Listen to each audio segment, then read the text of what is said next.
जय श्री कृष्णा, जय बालाजी महाराज, जय श्री श्याम। स्वागत है आप सभी का एटर्नल लेसन्स चैनल में। हम कर रहे हैं 108 दिन श्रीमद् भागवत गीता के साथ और इस सीरीज में आज है डे 11। कल हमने बात की थी कि अर्जुन ने कृष्ण को युद्ध करने से मना कर दिया है। आगे चलते हैं इस सीरीज में। कुलक्षय प्रणशयन्ति कुल धर्मा सनातना धर्मे नष्टे कुलम कृतस्य मधर्मो भीभवत युत।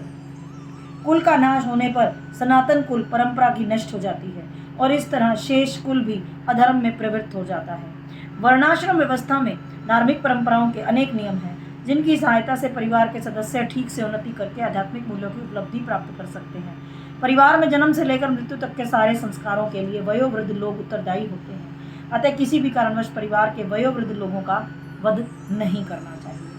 अधर्माभिभवात् कृष्ण प्रदुष्यन्ति कुलस्त्रिय स्त्रीषु दुष्टासु वाष्णे जायते वर्ण संकरः।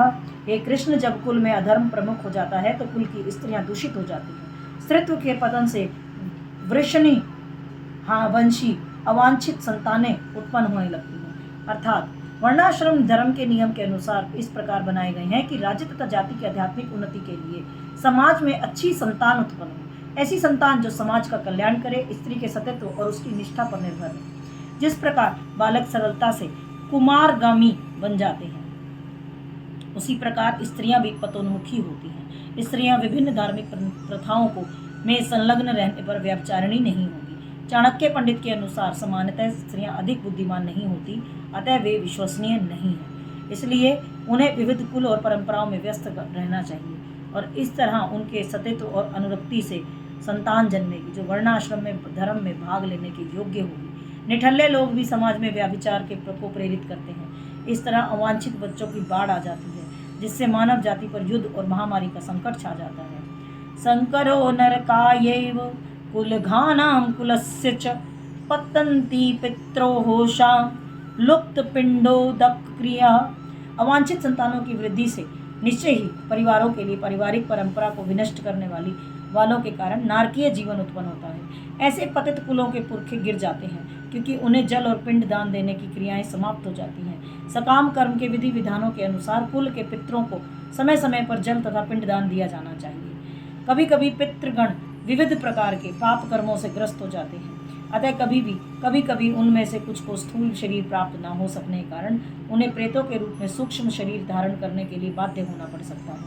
अतः जब वंशजों द्वारा पितरों का बचा प्रसाद अर्पित किया जाता है तो उनका प्रेत योनि या अन्य प्रकार के दुखमय जीवन से उद्धार होता है। पितरों को इस तरह की सहायता पहुंचाना कुल परंपरा है। जो लोग भक्ति का जीवन यापन नहीं करते उन्हें ये अनुष्ठान करने होते हैं। केवल भक्ति करने से मनुष्य सैकड़ों क्या हजारों पितरों का ऐसे संकटों से उबार सकता है।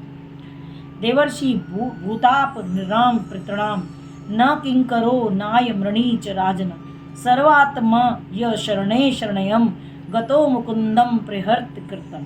जो पुरुष अन्य समस्त कर्तव्यों को त्याग कर मुक्ति के दाता मुकुंद के चरण कमलों की शरण ग्रहण करता है, इस पथ पर गंभीरता पूर्वक चलता है, वह अन्य देवताओं मुनियों सामान्यतः जीवों स्वजनों मनुष्यों और पुत्रों के प्रति अपने कर्तव्य और ऋण से मुक्त हो जाता है। श्री भगवान की सेवा करने से ऐसे दायित्व अपने आप पूरे हो जाते हैं। दोषे रहते कुल घानाम वर्ण संकरा कारके उत्साधनते जाति धर्मा कुल धर्माश्च शाश्वत। जो लोग कुल परंपरा को विनष्ट करते हैं और इस प्रकार अवांछित संतानों को जन्म देते हैं, उनके दुष्कर्मों से समस्त प्रकार के सामुदायिक योजनाएं तथा पारिवारिक कल्याण कार्य विनष्ट हो जाते हैं। सनातन धर्म तथा या वर्णाश्रम धर्म द्वारा निर्धारित मानव समाज के चारों वर्णों के लिए सामुदायिक योजनाएं तथा पारिवारिक कल्याण कार्य इसलिए नियोजित हैं कि मनुष्य चरम मोक्ष प्राप्त कर सके। अतः समाज के अनुत्तरदायी नायकों द्वारा सनातन धर्म परंपरा के विखंडन से उस समाज में अव्यवस्था फैलती है। फलस्वरूप लोग जीवन के उद्देश्य विष्णु को भूल जाते हैं। ऐसे नायक अंधे कहलाते हैं। जो लोग इसका अनुगमन करते हैं वे निश्चय ही कुव्यवस्था की ओर अग्रसर होते हैं। उत्सन्न कुल धर्माणां मनुष्याणां जनार्दन नरके नियतं वासो भवतीत्यनुश्रम। हे प्रजापालक कृष्ण, मैंने गुरु परंपरा से सुना है कि जो लोग कुल धर्म का विनाश करते हैं वे सदैव नरक में वास करते हैं। अर्जुन अपने तर्कों को अपने निजी अनुभव पर ना आधारित करके आचार्यों ने से जो सुन रखा है उस पर आधारित करता है। जिस व्यक्ति ने पहले से ज्ञान प्राप्त कर रखा है उस व्यक्ति की सहायता के बिना कोई भी वास्तविक ज्ञान तक नहीं पहुंच सकता। जो पाप आत्मा जो ऐसे किए बिना मनुष्य निश्चित रूप से नरक भेजा जाएगा, उसे ये अपने पाप कर्मों के लिए कष्टमय जीवन बिताना पड़ेगा। अहो बत महत् पापम कृतु व्यवस्थिता वयम यद्राजय सुख लोभेन हंतु स्वजन मुद्यता। अहो ओ, कितने आश्चर्य की बात है, हम अपने जघन्य पाप कर्म करने के लिए उद्यत हो रहे हैं। राज सुख भोगने की इच्छा से प्रेरित होकर हम अपने ही संबंधियों को मारने जा रहे हैं। स्वार्थ के विषीभूत होकर मनुष्य अपने सगे भाई बाप माँ जैसे का वध करने का पाप कर्म करता है। और कलयुग में तो ये चीज़ बहुत ज़्यादा है। हम आए दिन वीडियोस में देखते हैं, यूट्यूब पर देखते हैं, इस तरह के पाप कर्म इतने ज़्यादा हैं कि सच बता रहे हैं। विश्व के इतिहास में ऐसे अनेक उदाहरण मिलते हैं, लेकिन भगवान का साधु भक्त होने के कारण अर्जुन सदाचार्य के प्रति जागरूक है। यदि माम प्रति कार मश स्र शस्त्र पावणे धरार्थ राष्ट्र व्रणे हयुन मस्त में क्षेम तरम वेद।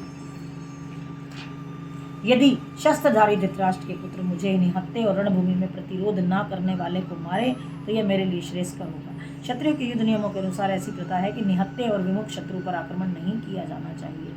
अर्जुन ने निश्चय किया कि शत्रु भले ही इस विषम अवस्था में उस पर आक्रमण कर दे, वह युद्ध नहीं करेगा, वह बिल्कुल भी युद्ध नहीं करेगा। उसने इस विचार पर विचार नहीं किया कि दूसरा दल युद्ध करने के लिए कितना उद्यत है। इन सब लक्षणों का कारण उसकी दयार्द्रता है, जो भगवान के महान भक्त होने के कारण उसमें उत्पन्न हुई है। हमें कभी भी यह नहीं सोचना चाहिए कि सामने वाला हमसे युद्ध करना चाहता है तो हम युद्ध ना करें।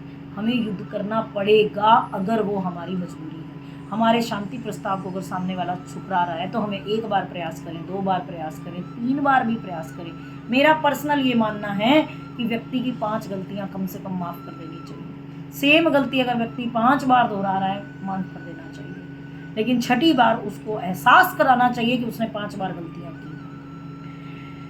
संजय उवाच एव मुक्तार्जुनः संख्ये रथोपस्थ उपाविशत् विसर्जय संशरम चापम शोक मानसः। संजय ने कहा, युद्ध भूमि में इस प्रकार कहकर अर्जुन ने अपने धनुष तथा बाण एक ओर रख दिए हैं। शोक संतप्त चित्त से रथ से आसन पर वो बैठ गया। अपने शत्रु की स्थिति का अवलोकन करते समय अर्जुन रथ पर खड़ा हो गया था, लेकिन जब शोक में वो इतना ज़्यादा परेशान हो गया तो उसने अपना धनुष छोड़कर फैसला कर लिया कि वो युद्ध नहीं करेगा। वो इतना दयालु और कोमल हृदय का व्यक्ति था। इस प्रकार भागवत गीता का आज प्रथम अध्याय समाप्त होता है। कुरुक्षेत्र के युद्ध स्थल में सैन्य निरीक्षण का भक्ति वेदांत तात्पर्यपूर्ण समाप्त होता है। हरे राम हरे कृष्ण।